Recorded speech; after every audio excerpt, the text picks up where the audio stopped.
Okay, I've been wanting to dive into this for a while here because like Eck, who mentioned it in his most recent Rangers rant video about the Rangers getting eliminated. By the way, if you haven't seen that, go check it out. Just awesome stuff from him. He's a Rangers fan.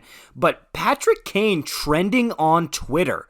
I've been noticing that the past, I would say, week and a half here too, and it's been controversial to me because I've got a whole pocket of fans and people saying, hey, Patrick Kane is not the problem in this series, okay? This whole Rangers team is soft, and Kaner is not the issue here. Then I've got a whole other pocket of people, you can find it if you even just search his name in Twitter, saying that this guy is washed, it's one of the biggest mistakes in franchise history to go get him, he's too old, he sucks, all this stuff. Like, a lot of people are really laying into him as the main problem for the New York Rangers. And it honestly seems pretty divided. I know he had a couple of plays that were stinkers in this series, but me personally, by no means did I think he was the main issue for the New York Rangers. I mean, I do think that he is serving as a scapegoat, a bit of a whipping boy here for Rangers fans, but it is a little bit puzzling here because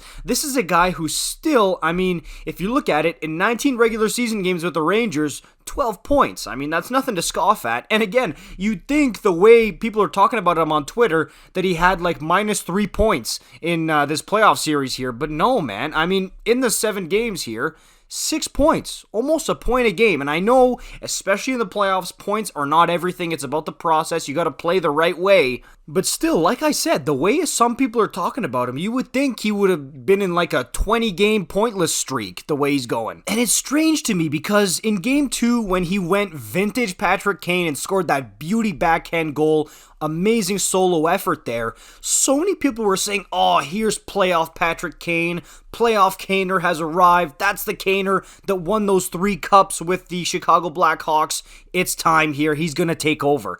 And after that, I mean, he definitely wasn't playoff Patrick Kane from, I mean, the one that I watched growing up. I remember him going absolutely nuts in the 2010, 2013, 2014, 2015 playoffs, and that was something to behold. And while I am stepping up to bat for him a little bit to say he wasn't as bad as a lot of people are making out to be, he definitely was nowhere close to playoff Patrick Kane that I knew growing up. And in January, I made a video titled, Someone Please Save Them. And I was referring to Taves and Kane at that point because the Blackhawks were playing just absolutely horrendous hockey. And I was hoping for somebody to swoop in and save Patrick Kane so we could have another really good playoff run.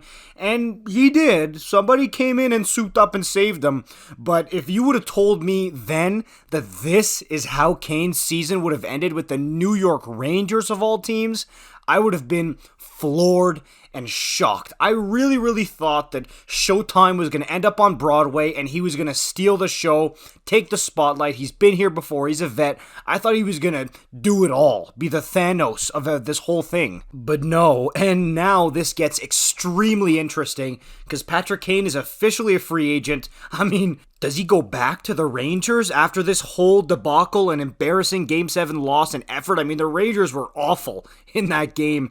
And, I mean, if he sees what some of the fans are saying about him, like, does he go back there? Does he maybe go home to Buffalo? Does he retire? Like, what is going to happen here? Extremely interesting offseason for Patrick Kane. Me personally, this could age terribly, and I'm totally fine if it does. I don't think he's going back to the Rangers. I think he's going to go somewhere like a Vegas or an LA or something like that, where it's still bright lights, but maybe more favorable for him for a new experience. I think that's what's going to happen. I don't think he's going back home to Buffalo. Again, could be wrong. We'll see what happens on that front. Of course, I want to know what you guys think about this. The comments down below, as usual. What do you think about this whole Patrick Kane situation with the Rangers? And where do you think Patrick Kane is going to be suiting up next season? I'll see you guys in the next one. Peace out.